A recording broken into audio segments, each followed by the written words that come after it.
रामाय रामभद्राय रामचंद्राय वेदसे रघुनाथाय नाथाय सीतायाः पतये नमः।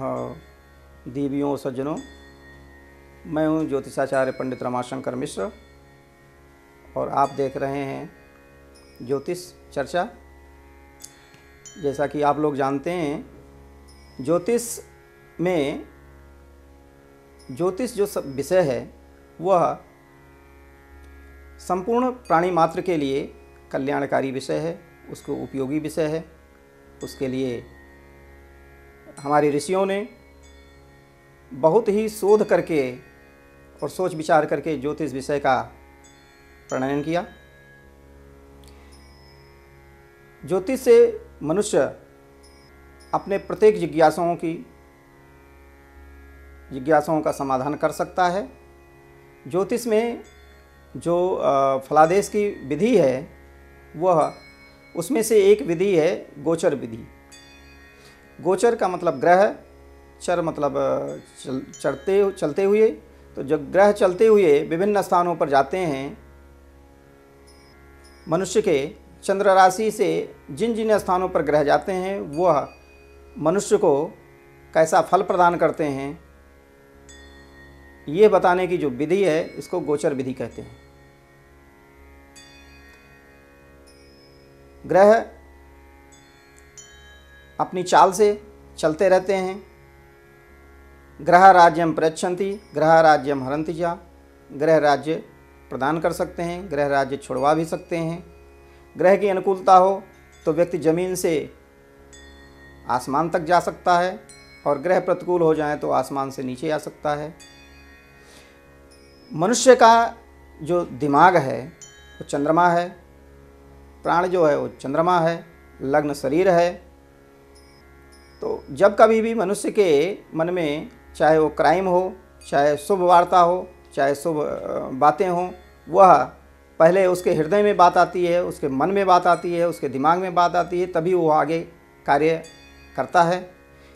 इसलिए ग्रहों का प्रभाव मन पर पड़ना, हृदय पर पड़ना सबसे ज़्यादा प्रभावशाली होता है। ग्रह जब अनुकूल स्थानों में होते हैं तो अनुकूल फल प्रदान करते हैं।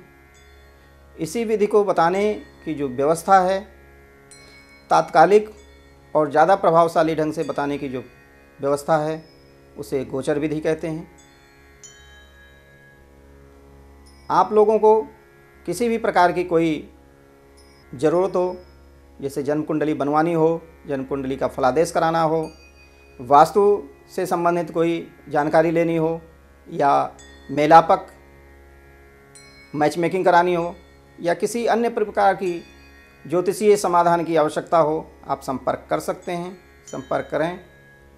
अभी हम गोचर के अनुसार जैसा फल प्रदान होता है, जैसा फल विभिन्न राशियों में 2023 के मई महीने में जैसा गोचरीय प्रभाव पड़ने वाला है विभिन्न राशियों पर, मेष राशि से लेकर के मीन राशि तक जैसा प्रभाव पड़ेगा, जैसा वो फल प्रदान करेंगे ग्रह, वो हम आपको बताने जा रहे हैं। आप लोग ध्यान से सुने और तदनुरूप अपना कार्य करें, जिससे कि आप अपने जीवन में सुख और समृद्धि प्राप्त कर सकें। अब बात करते हैं वृश्चिक राशि की। जिन जातकों का नाम का पहला अक्षर तो अक्षर से प्रारंभ होता है, ना अक्षर से प्रारंभ होता है, नी अक्षर से प्रारंभ होता हो, नु अक्षर से प्रारंभ होता हो, ने अक्षर से प्रारंभ होता हो, नो अक्षर से प्रारंभ होता हो, या अक्षर से प्रारंभ हो, ई अक्षर से प्रारंभ हो, या यू अक्षर से प्रारंभ हो, ये समस्त जातक वृश्चिक राशि के अंतर्गत आते हैं। इनकी राशि वृश्चिक होती है। तो मई का महीना कैसा रहेगा गोचरवश इन सभी जातकों के लिए, आइए समझते हैं। वृश्चिक राशि के जातक मई महीने में अपना नया कोई व्यावसायिक सामंजस्य स्थापित करने वाले हैं, करेंगे, स्थापित होगा, किंतु उतार चढ़ाव के दौर से गुजरना पड़ेगा। मन के उत्साह में वृद्धि होगी, मन उत्साह में वृद्धि होगी, उत्साह बढ़ेगा। व्यर्थ की चिंताएं परेशान करेंगी, जिससे मानसिक तनाव भी होगा। साझेदारी के काम से इनको हानि है, नुकसान है, साझेदार इनको धोखा दे सकते हैं। गुप्त शत्रुओं से सावधान रहना चाहिए। अच्छा हो कहीं की अभी आपने अगर यात्रा का प्रोग्राम बनाया हो तो यात्रा स्थगित कर दें, अन्यथा परेशानी बढ़ेगी, खर्चा अधिक बढ़ेगा, जिससे परेशान होंगे। इस महीने के शुरुआत में परिवार जो है वो आर्थिक परेशानी में रहेगा। अनुकूल जितना खर्चा चाहिए परिवार को उतना खर्चा मिलना थोड़ा मुश्किल है। शिक्षा में बाधा आएगी। जो व्यक्ति वृश्चिक राशि वाले जातक अपने शैक्षणिक काल में हैं उन्हें शिक्षा में बाधा आ सकती है। सुख एवं धन की हानि हो सकती है, धन की खर्चा हो सकता है। द्वितीय सप्ताह थोड़ा ठीक रहेगा। शारीरिक कष्ट और पीड़ा का निवारण संभव है, हो सकता है। आपकी जो कमजोरी है, निर्बलता है, वो दूर होगी। कार्यों पर सुचारू रूप से ध्यान देंगे, ध्यान दे पाएंगे, आर्थिक लाभ मिलेगा। कार्यस्थल अथवा कार्यभार में परिवर्तन हो सकता है। कोई नया, या तो आपका स्थान परिवर्तन हो या आपको कोई और नया कार्य, आपको जिम्मेदारी दी जाए। इस महीने का तीसरा सप्ताह आपके लिए चुनौतीपूर्ण रहेगा। महत्वपूर्ण कार्यों में बाधाएं आएंगी, उत्पन्न होंगी। व्यावसायिक बाधाओं का सामना करना पड़ सकता है। व्यवसाय से संबंधित रुकावटें अथवा बाधाओं का सामना करना पड़ सकता है। यात्राएं ऐसी होंगी जो आप थकेंगे, थक जाएंगे, थका देने वाली यात्राएं करेंगे, करना पड़ेगा, कष्ट हो, परेशानी हो।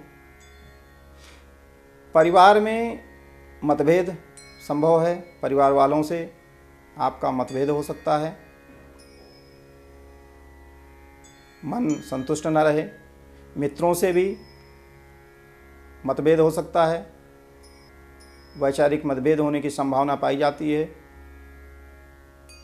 विशेष करके संतान को किसी प्रकार की रोग होने की संभावना पाई जाती है। संतान रोगग्रस्त हो सकती है, संतान के कारण परेशानी हो सकती है। जब कभी भी किसी भी व्यक्ति के संतान को कष्ट होता है, रोगग्रस्त होती है, तो पूरा परिवार दुखी होता है, परेशान होता है और उसका सुख चैन छिन जाता है। इस प्रकार से ये महीना आपके लिए प्रभावकारी है। इस महीने की जो शुभ तारीखें हैं वो आपके लिए 6, 10, 13, 17, 24 और 26 तारीखें हैं, शुभ हैं। अपने किसी भी अच्छे कार्य के क्रियान्वयन के लिए, कार्य प्रारंभ करने के लिए इन तिथियों का चयन कर सकते हैं। और अशुभ तारीख है 2, 4, 8, 15, 19, 21, 29 और 31। इन तारीखों को आप किसी भी नए कार्य के शुरुआत के लिए या डिसीजन के लिए इन तारीखों का प्रयोग ना करें। स्वस्थ रहें, सुखी रहें। धन्यवाद।